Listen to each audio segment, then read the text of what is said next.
Well, speaking of the rot in the ANC, recently appointed ANC Integrity Committee chairperson, Reverend Frank Chikane, says he will not be governed by criminals and syndicates. He says that as much as there was widespread corruption in the party, the scourge transcends the confines of the ANC and is a nationwide problem. Let's speak now with the Reverend, who's joining us on News at Prime. A very good evening to you, sir. Grateful for your time. We speak to you tonight on an evening where 3 of ANC's members in Parliament, one now deceased, are accused of trying to extort a bribe from a suspended public protector. That ties in, does it not, with the issues of integrity and the standing of the organization? Yeah, no. Let me talk about the mandate of the commission, because it's important. You see, the mandate is to deal with matters of ethics and matters of integrity. And because we hear cases of people who are accused or are being seen as having acted in an unethical way, I cannot sit here and comment about a case before it comes to me. I think it will be wrong. The issue is we are here to make sure that there's ethical behavior and that there's leaders with integrity, and where people have not acted with integrity, then they fall within our ambit. But ours is not just to listen to cases, but it's also to go to the organization. We have met the leadership, the officials of the organization. We will be meeting the NEC soon, and we're going to go to provinces, etc. We have got an ethics framework within which the party needs to operate. And those who cross the line, of course, are subject to discipline, and if they behave in a way that's unbecoming, they become targets of the disciplinary committee. So that's really what our mandate is about. This is what I've been appointed as chair to do. Mm-hmm. But I can't be a commentator about cases that may come to me. And I appreciate that. It means I would have expressed an opinion about it, which I shouldn't do. I appreciate that, Reverend Chikane, and you've said that, if I heard you correctly, this is not a matter that as yet has been brought to the Integrity Committee as a set of allegations against your members, right? Yeah. Okay. But is it something that would fall within the scope of your work if someone indeed did want to bring it to the committee? Yeah, when it comes to the committee, we'll deal with it. But what I'm saying, I think this is educational. People need to know the role of the Integrity Commission. That you don't have a judge, somebody is being accused of something, and you go to the judge and say, what's your opinion? Is this the person you are going to deal with? It's a wrong way of approach. I must remain objective, and when the matter comes to us, we'll deal with it in an objective way. For now, I can talk about what is expected of leaders of the African National Congress and what the policies are, what the Constitution says. Right. And that any corrupt activity or unethical behavior, it's not permissible. And Rule 24 and 25 of the Constitution of the ANC deals with those matters. I've never had a leader of the ANC that says corruption is okay. I've attended most of the January 8 events, and all the presidents stand there and say, no to corruption. And so we can't have corrupt people within the party in the leadership. But I've also said there are leaders who get compromised by criminal syndicates, who then compromise them to a level where they serve those interests rather than the interests of the people. We need to deal with that as well to make sure it doesn't happen. Then there are people who come to leadership because either they buy people, It's an unethical way of getting into leadership. If you were financed by a business person, then that business person has got an interest. So we need to do it in a way that the party is funded without compromising the leaders. And I think it's a broader issue we are dealing with in terms of ethics and integrity. So with that in mind, how do you even get there when, in comments that you've made recently, you say in some of the interactions with some people in the party, there's a realization that there's a lack of just a basic understanding of ethics? Yeah, that's what I said. I mean, the members of the commission who have seen many cases before, remember that I'm new. They were concerned about the fact that some of the leaders who come before them are not concerned about ethics. They are not concerned about the integrity of the organization. They are not even worried about the organization being brought into disrepute. They are more worried about their positions and that they will lose the position if the commission takes a particular position. And that must be an issue of concern. That's why when I came in, I identified this aspect of the terms of reference that says that we must go to branches, we must interact with leadership at provincial level, national level.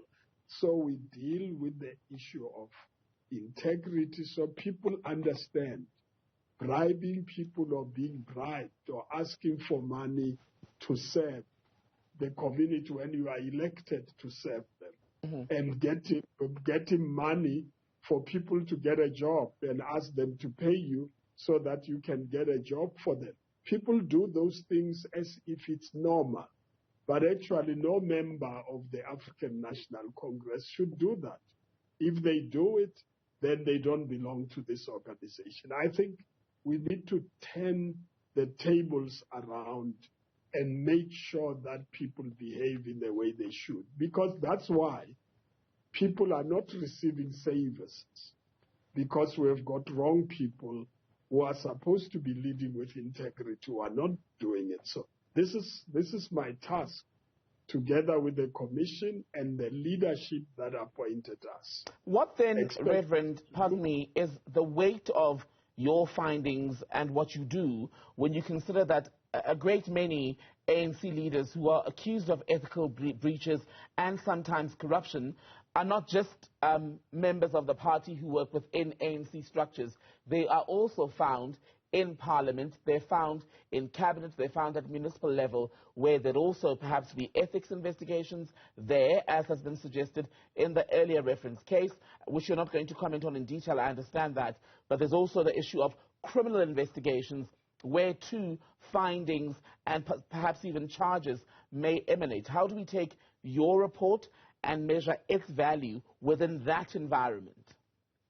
Yeah, I think for the purposes of the listeners and those who are watching, it's important to make a difference between the criminal investigations which the police are doing and must charge people where they find evidence. Then there is the issue about conduct, and that there is disciplinary processes, and the constitution of the ANC makes provision for a disciplinary committee if people acted in a way that is not in terms of the constitution. Then ours, the commission, is that of integrity.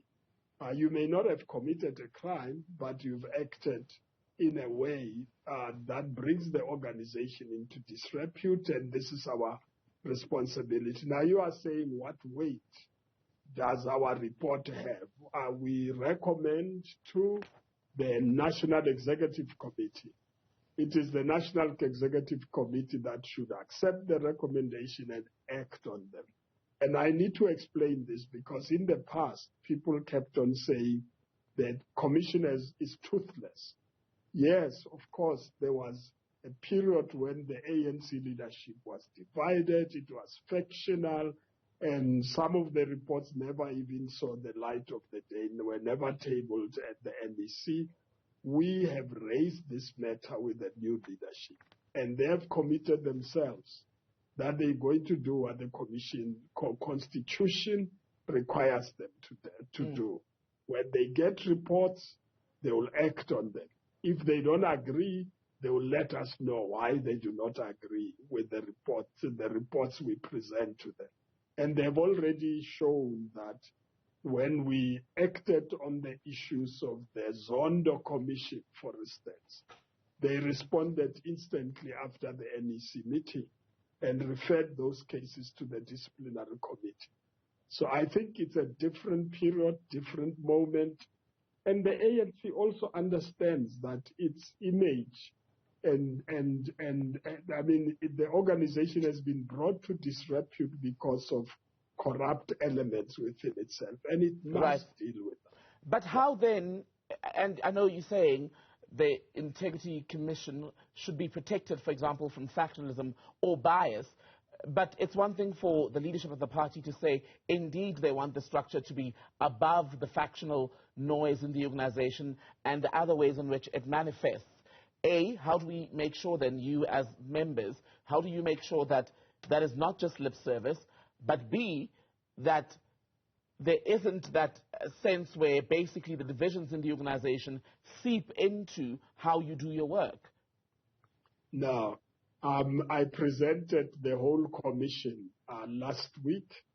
That commission consists of veterans of the organization, people with high integrity. I've worked with them now for the last 3 months, and there is no factional behavior. In fact, they hate factionalism.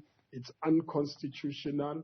It's against the rules and regulations of the ANC. In fact, if you acted factionally, you need to be dismissed from the organization. And so there's total commitment to save the organization, to make sure that we take it back to the people. Because since I was appointed, people are saying, we want our organization back. Our organization was not an organization of criminals and people who are compromised. So please, let's get it back. How much of an ANC is left to save at this point, given the constant allegations about how much of it? How much of the ANC is left to save? How much of the ANC is even left to save when you consider just the barrage of allegations against the many different leaders, almost weekly or monthly sometimes? Yeah, well, I think the ANC, it's not the leaders. And the ANC, it's also not an organization of the members. The ANC, it's an organization of the people in South Africa. There are ordinary people there who are not card-carrying members who want their organization back. They believed in it. They believed they will offer the services required. They will change the quality of lives of those people, and they want it back. So it's not just about these are a handful of leaders. It's not all the leaders. And we need to deal with the problem. And the membership gets corrupted by those leaders and organized for the purposes of election. We need to get away from the ANC being an election machinery, but the ANC being branches on the ground who serve people in those communities. That's what it should be. If it doesn't become that, then of course people will stay away like they did in the last elections and not go and vote.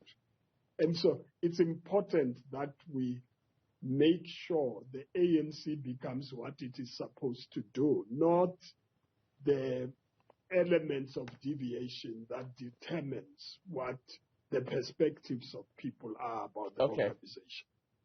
All right, thank you so much for your time, Reverend Frank Chikane, the new chairperson of the ANC's Integrity Commission. Good to speak to you.